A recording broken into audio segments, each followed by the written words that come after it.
Namaste everyone. Welcome to Sheetal Digital Ocean. Let's learn something new in this video. ये video में हम देखेंगे recursion किसे कहते हैं। रिकर्जन का मतलब ये है कि फंक्शन खुद को डायरेक्टली या इनडायरेक्टली क्या करता है, कॉल करता है। सिंपल वर्ड में आप ऐसा बोल सकते हो कि रिकर्जन मतलब फंक्शन खुद को ही कॉल करवा रहा है, उसको हम बोलेंगे रिकर्जन। रिकर्जन समझने से पहले फंक्शन क्या है वो आपको आना ज़रूरी है। तो फंक्शन क्या है उसके लिए आप मेरे फंक्शन वाला वीडियो ट्यूटोरियल ज़रूर देख लेना, उसके बाद ही रिकर्जन वाला वीडियो ट्यूटोरियल देखना।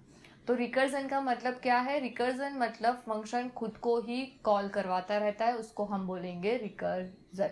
अब खुद को कॉल करवा रहा है लेकिन कब तक करवाना है?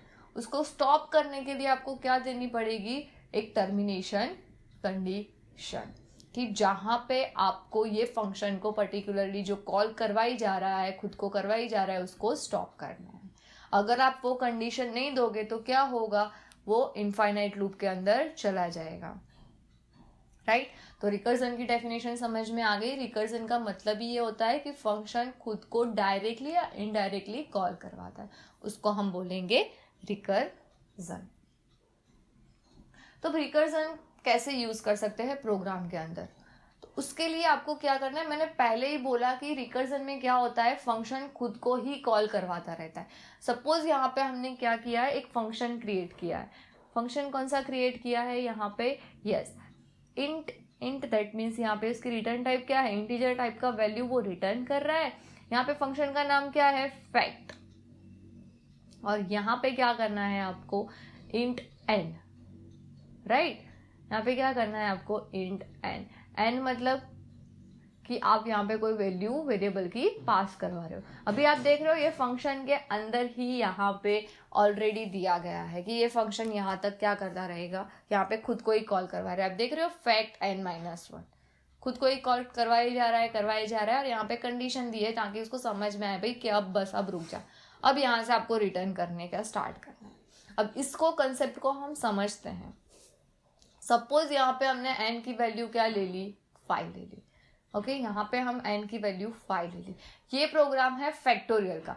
फैक्टोरियल मतलब आप समझते हो ना। सपोज यहाँ पे मैंने लिखा हो 3 factorial, that means 3 into 2 into 1, मतलब इसका आंसर क्या आएगा? 6। यहाँ पे अगर सपोज मैंने लिखा है 2 factorial, that means 2 into 1, answer आएगा 2। ऐसे ही यहाँ पे अगर 5 फैक्टोरियल लिखा हो तो 5 इंटू 4 इंटू 2 3 इंटू 2 इंटू 1। तो फैक्टोरियल का मतलब ये होता है, और ये जो प्रोग्राम है वो है फैक्टोरियल का। अब हम इसको समझते हैं कि रिकर्जन में ये कैसे हम यूज कर सकते हैं। तो रिकर्जन के अंदर हमने पहले n की वैल्यू क्या दे दी? यहाँ पे 5 दे दी। तो यहाँ पे क्या हुआ, ये जो फंक्शन है हमारा स्टार्टिंग में, यहाँ पे n की वैल्यू क्या होगी? 5, इसीलिए हमने यहाँ पे क्या लिखा? फैक्ट 5।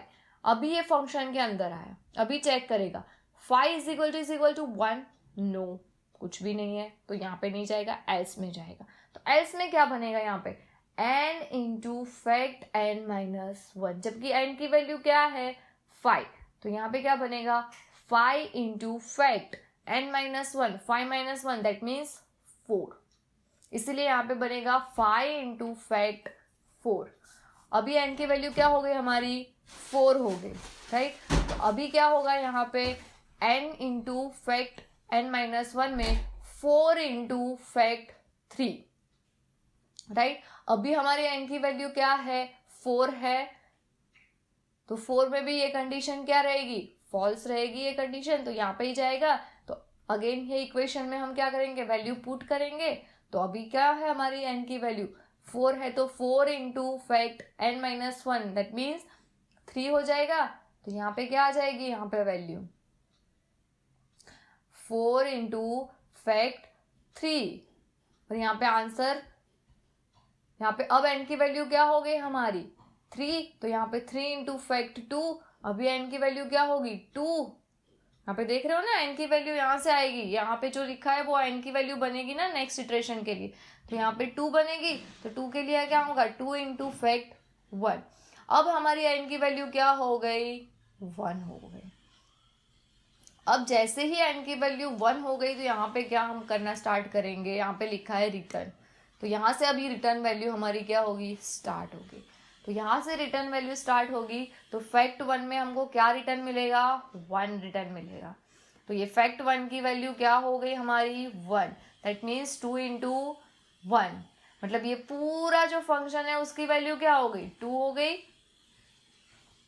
अब ये पूरा फंक्शन एक्चुअली क्या था, ये वाला भाग फैक्ट 2 था ना ये पूरा फंक्शन। तो यहाँ पे फैक्ट 2 की वैल्यू अब हम क्या लिख देंगे, 2।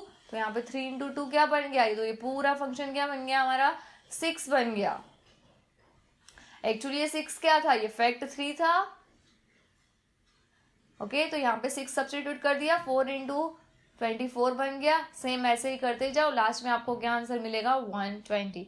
इसको ही बोलेंगे हम रिकर्जन, कि फंक्शन यहाँ पे क्या कर रहा है, खुद को ही कॉल करवा रहा है और खुद से ही रिजल्ट देकर हमको देगा।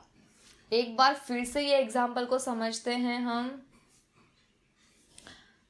एक बार फिर से हम पूरा एग्जाम्पल समझते हैं कि यहाँ पे सपोज यहाँ पे हमने दिया है फैक्ट 5। तो क्या होगा, यहाँ पे ये इक्वेशन याद रखना है, एवरी टाइम हमको ये इक्वेशन में वैल्यू सब्स्टिट्यूट करते जाना है जब तक ये वैल्यू ट्रू ना हो तब तक।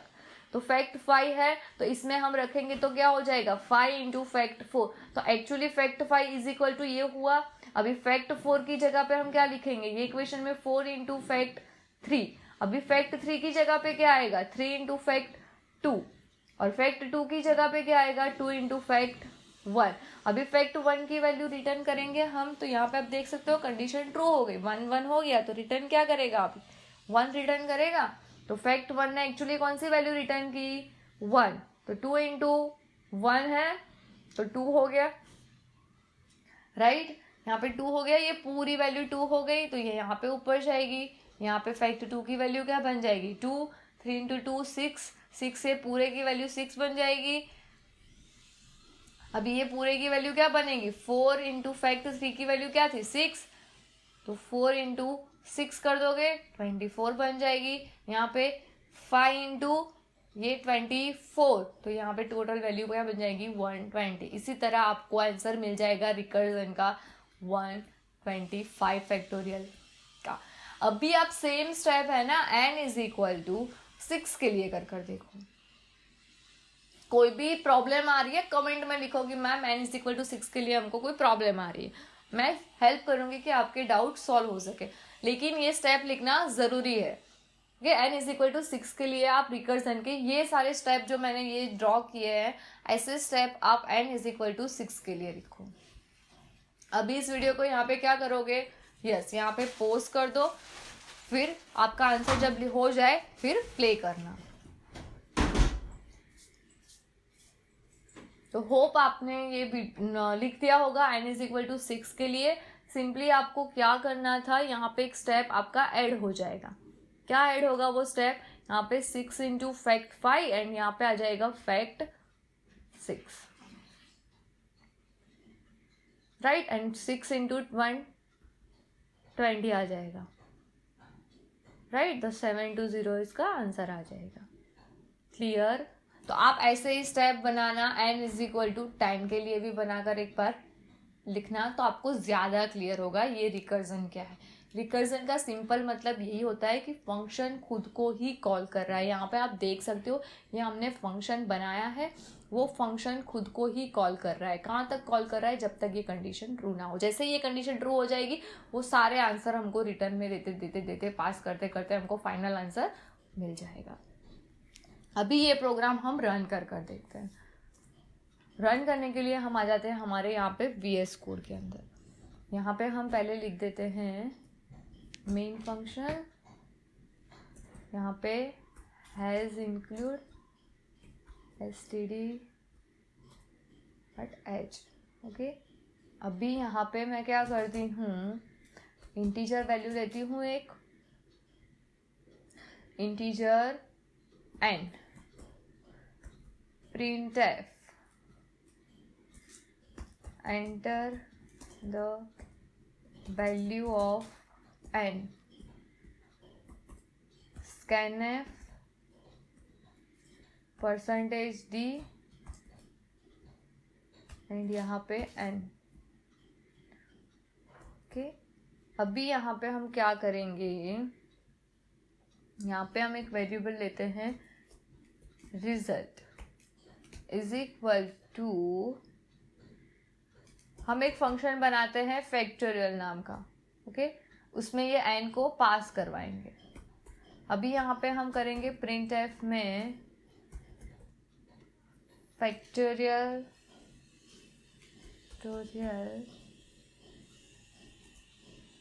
ऑफ n प्रिंट करवाएंगे इज और हमारा फाइनल रिजल्ट। तो पहले वेरिएबल n आएगा एंड देन उसके बाद यहाँ पे आएगा रिजल्ट, सॉरी यहाँ पे आएगा रिजल्ट। यहाँ पे रिजल्ट को डिक्लेयर करना पड़ेगा हमको, तो इंटीजर रिजल्ट।